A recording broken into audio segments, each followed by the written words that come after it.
Un multimillonario director ejecutivo despide a una camarera negra tras alimentar a un niño autista y luego descubre la impactante verdad. ¿Qué pasaría si un multimillonario director ejecutivo despidiera a una camarera por mostrar compasión a su hijo autista? Emily Johnson, de 25 años, ¿llevó el peso de Brooklyn en sus huesos? Criada en un apartamento estrecho donde el amor abundaba, pero el dinero escaseaba, creció viendo a su madre soltera, estirar cada dólar para alimentarla a ella y a su hermano menor, Jamal. A los 16 años, Emily perdió a su madre por cáncer, dejándola al cuidado de Jamal, quien era autista y necesitaba más que la mayoría. Aprendió desde muy joven a interpretar sus silencios, sus estímulos, sus sutiles señales, una habilidad que la convirtió en una mujer de una empatía inquebrantable. Ahora camarera en la Meone, el restaurante de 5 estrellas más exclusivo de Nueva York, Emily había ascendido con dificultad, desde lavaplatos hasta camarera. Su cálida sonrisa y discreta competencia le valieron el respeto de sus colegas, pero poca atención de la clientela de élite. Su pasión por la comida no era solo un trabajo. Era el sueño de algún día ser dueña de un restaurante donde todos, sin importar su origen, pudieran sentirse como en casa. Thomas Harrison, de 42 años, era un gigante de la industria, el director ejecutivo de Horizon Tech, una startup que había revolucionado el análisis de datos y lo había convertido en multimillonario a los 35. Con sus elegantes trajes y su lengua aún más afilada, Thomas dominaba los salones sin esfuerzo, con una confianza que rozaba la arrogancia. Pero bajo su refinado exterior se escondía un hombre que huía de la vulnerabilidad. A su hijo Max le diagnosticaron autismo a los 5 años, una realidad que Thomas se negaba a aceptar por completo. Se sumergió en el trabajo, dejando a su esposa Clare a cargo de las necesidades de Max sola. Para Thomas, el control lo era todo. Control sobre su empresa, su imagen, su vida.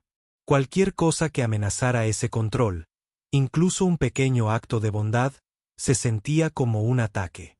Clare, de 38 años, era la fuerza silenciosa de la familia Harrison.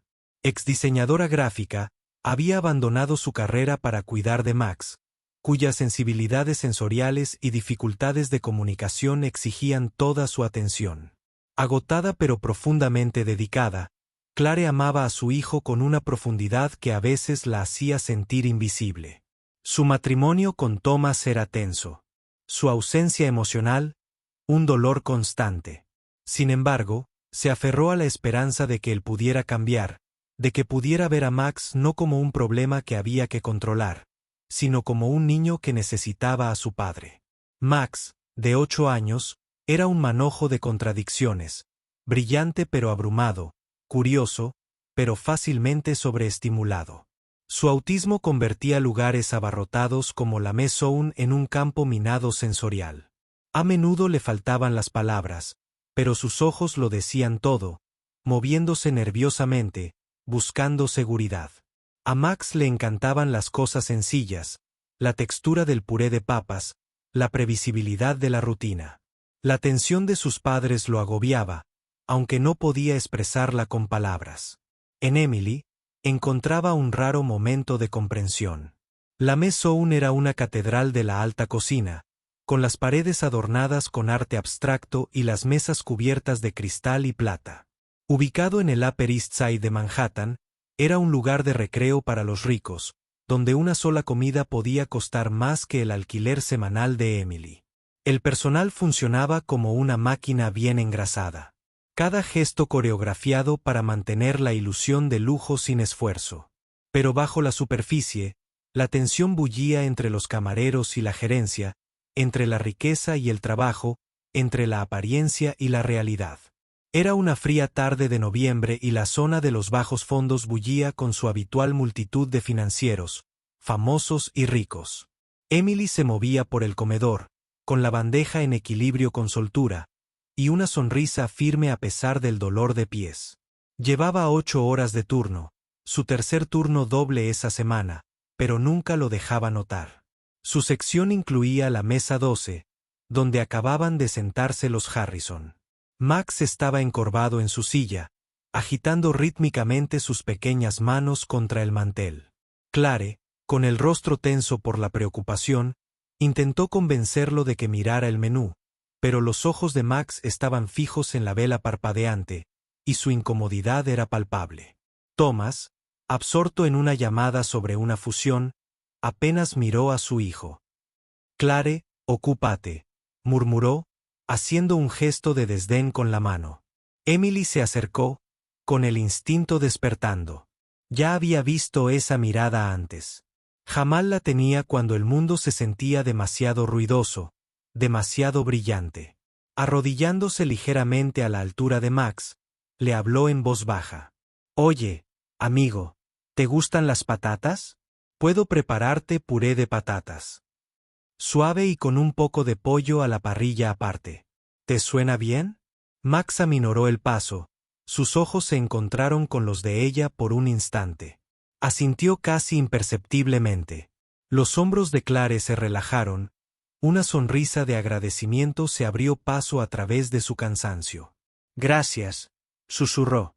Emily asintió y regresó a la cocina, donde convenció al chef para que preparara un plato sencillo fuera del menú, pero perfecto para Max. Cuando regresó con el plato, el rostro de Max se iluminó y empezó a comer, con el cuerpo visiblemente más tranquilo. Pero Thomas, ahora fuera de su llamada, notó el intercambio. Apretó la mandíbula. ¿Qué es esto?, preguntó, con la voz tan alta que llamó la atención. No pedimos. Emily, sorprendida, mantuvo su tono profesional. Señor, noté que su hijo parecía incómodo con el menú. Así que pensé. ¿Pensó? Thomas la interrumpió, entrecerrando los ojos. No te pagan por pensar. Eres camarera, no niñera. ¿Quién autorizó esto? Clare lo tomó del brazo. Thomas, solo estaba siendo amable. Amable, espetó, alzando la voz. Este es un restaurante de 5 estrellas, no una guardería. Se pasó de la raya. Se giró hacia el gerente, que se había apresurado a acercarse, presintiendo problemas. Quiero que se vaya. Ahora, el gerente, un hombre fibroso llamado Víctor con un don para apaciguar a los ricos, dudó solo un momento. Emily, ya terminaste, dijo con voz fría. Recoge tus cosas. El comedor quedó en silencio, todas las miradas puestas en Emily. El corazón le latía con fuerza, la garganta se le cerraba por la humillación, pero mantuvo la frente en alto. Se quitó el delantal, lo dobló con cuidado y salió, con el peso de cada mirada quemándole la espalda. Afuera, en el frío aire de noviembre, dejó que las lágrimas brotaran, pero solo por un instante. Había pasado por cosas peores. Había sobrevivido a esto. Emily regresó a su pequeño apartamento de Brooklyn, donde Jamal la esperaba. Su rompecabezas favorito estaba extendido por el suelo. Sintió su angustia de inmediato y frunció el ceño. ¿Estás bien?, preguntó con voz entrecortada pero sincera. Ella forzó una sonrisa. Solo fue una noche difícil. Jai. Ya lo averiguaré. Pero por dentro, se estaba desmoronando. La zona de cojera había sido su salvavidas, su oportunidad de un futuro mejor. Ahora, sin trabajo y con las facturas acumulándose, el peso de cuidar a Jamal pesaba más que nunca. Mientras tanto, en la Maison, el incidente persistía. Algunos clientes habían grabado la conversación en sus teléfonos. Por la mañana, un video circulaba en X. La publicación decía: director ejecutivo multimillonario humilla a camarera negra por ayudar a su hijo autista. Esto es la Meones Hospitality. El video se extendió como la pólvora, acumulando millones de visualizaciones. Etiquetas como almohadilla justicia para Emily y almohadilla boicotlone fueron tendencia, con usuarios que elogiaban la compasión de Emily y condenaban la crueldad de Thomas. La historia llegó a Geraisen Tech, donde los empleados comenzaron a murmurar sobre el comportamiento de su director ejecutivo. Un analista junior, envalentonado por la indignación pública, publicó anónimamente en un foro interno: Si Thomas Harrison no puede mostrar empatía con una camarera, ¿cómo podemos confiar en él para que nos dirija? La publicación desató una rebelión silenciosa, con empleados que cuestionaron el liderazgo de Thomas por primera vez. Clare, al revisar las publicaciones en casa, sintió una mezcla de culpa y reivindicación. Siempre supo que el desapego de Thomas era un problema, pero verlo expuesto tan públicamente la desconcertó. Miró a Max, que jugaba tranquilamente con sus bloques, y tomó una decisión. Le escribió a Emily a través de un contacto mutuo, un cocinero de la ME. Siento mucho lo que pasó. Hiciste algo hermoso por mi hijo. ¿Podemos hablar? Emily, recelosa pero curiosa, aceptó reunirse. Mientras tomaban un café en una pequeña cafetería de Brooklyn, Clare compartió su historia. El diagnóstico de Max, la negación de Thomas, su propio agotamiento. Viste a Max de una manera que Thomas nunca lo ha visto, dijo con lágrimas en los ojos. No sé cómo agradecértelo. Emily escuchó. Su ira se suavizó, pero no desapareció. Simplemente hice lo que me pareció correcto, dijo. Sé lo que es amar a alguien que necesita un poco más. Semanas después, mientras el furor en línea continuaba, Thomas se vio acorralado. Su junta directiva, preocupada por la pesadilla de relaciones públicas, lo instó a abordar el escándalo. Pero fue una conversación nocturna con Clare la que lo destapó. No solo lastimaste a esa camarera, dijo ella con voz firme pero feroz. Le hiciste daño a Max. Me hiciste daño a mí. Tienes que arreglar esto, Thomas. No por tu compañía, sino por tu hijo.